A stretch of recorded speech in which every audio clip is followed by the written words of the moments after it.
kind of hate tubulars now. Well, on the road at least. Cross tubulars, those are fine. These, you know, they are cross tubulars, however, they are a narrow rim, as you can see, and the brake tracks on these are, well, they're not in great shape. I just kind of haven't been using them, which is a bit of a sin because these hubs are absolutely beautiful. And I've been kind of looking for a way to be able to use them again. And I have that solution now.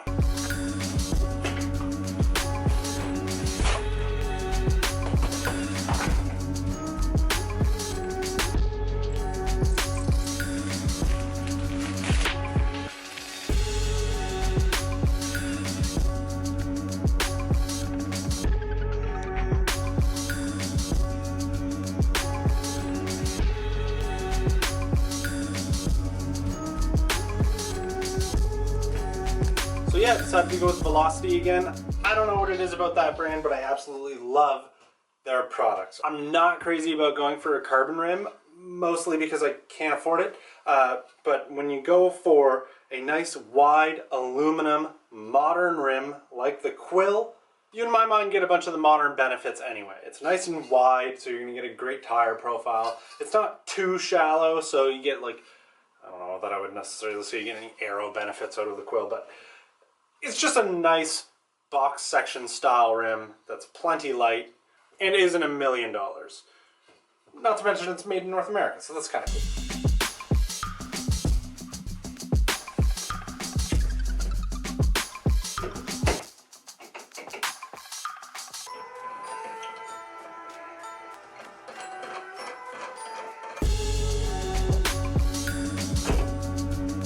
Now the beauty of this build is it's not really a build. Based on all my research, this Easton EA70 should be the same ERD as those new Velocity Quills. And because of course I got the appropriate spoke holes for front and rear, I should just be able to leave the spokes in the hubs and swap rims.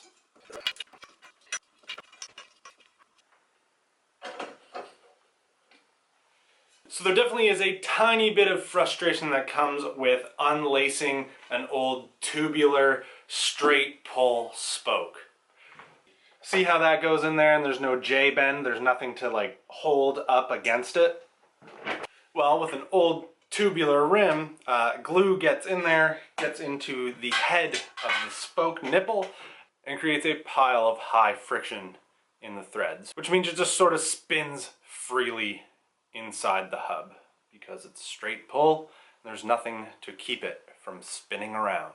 So yeah, I got a little bit frustrated. I just had to turn the camera off so that I could swear and be really upset as I was getting it all apart. Ended up having to do some things that I wasn't exactly proud of. However, I will say that there isn't anything more straightforward than a straight pull hub to put back together. You literally can't screw it up. While building it, you slide the spoke through the hub and it literally just puts it exactly where it needs to be. You can't screw up the pattern. It's not possible. So that portion was much more enjoyable than the tear down of this wheel. And that's not even half of it. I still have to take this wheel apart.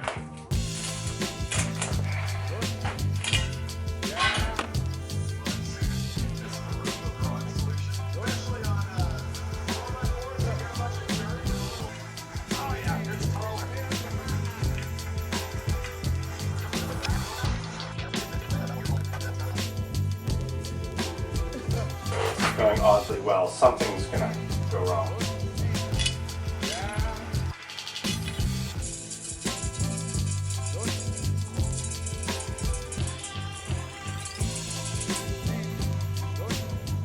By the way, that never works that well. I don't know why that was so cooperative for once. Anyway, while I don't necessarily condone it, I am going to reuse these. I reused them on the rear wheel as well.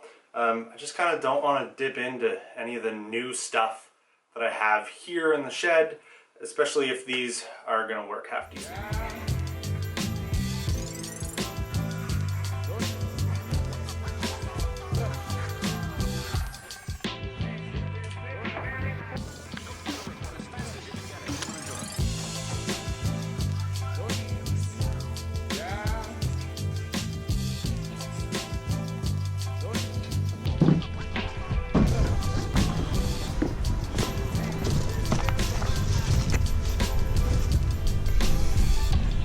sort of the ultimate in laziness and unpreparedness. I actually had I had zero intention of actually running these wheels tubeless, but I had no tubes. So instead of going to a store and getting any, I went the difficult route and went tubeless. Here's hoping they hold air.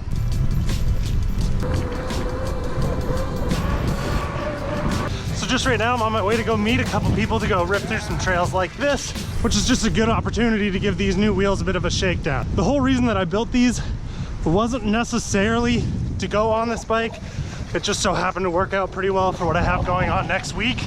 And I didn't really want to bring tubulars with me because away from home base, if anything goes wrong, you're just sort of out of luck. So I wanted to make sure I had something that was going to give me some sort of reliability away from home.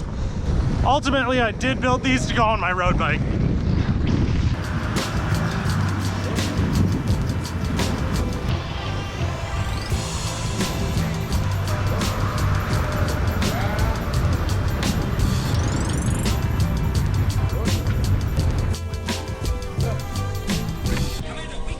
Hello. Oh, you're wearing what I'm wearing almost.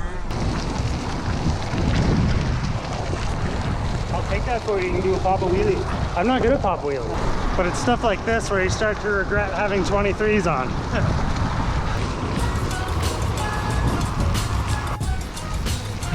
Have you ever been to the tunnel under the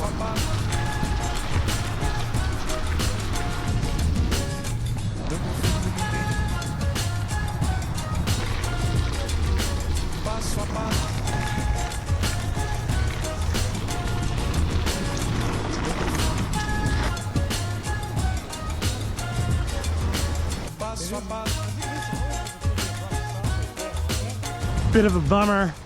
Jeff ripped the derailleur hanger right off of his bike already, fairly early into the ride. So that sort of puts a bit of a damper on this ride, but so far, wheels and tires, so good. I think I will try and find some off-camera grass just to see what the real burp situation is on these tires set up tubeless on these quills.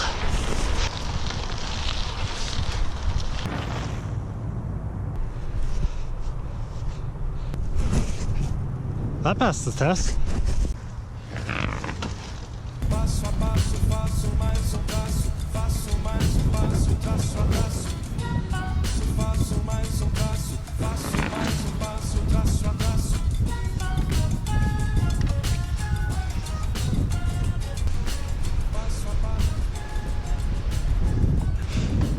After enough really hard cornering around this little figure eight that I've been doing, I finally made it burp. But honestly, I'm riding these at like, I think less than 20 PSI right now, and they are digging. I don't even know that I actually notice a difference in air pressure. I just can see that sealant came out by the sidewall. Overall, very impressed. And after a few purposeful attempts to try and get the tire to burp, I've got zero front tire pressure now.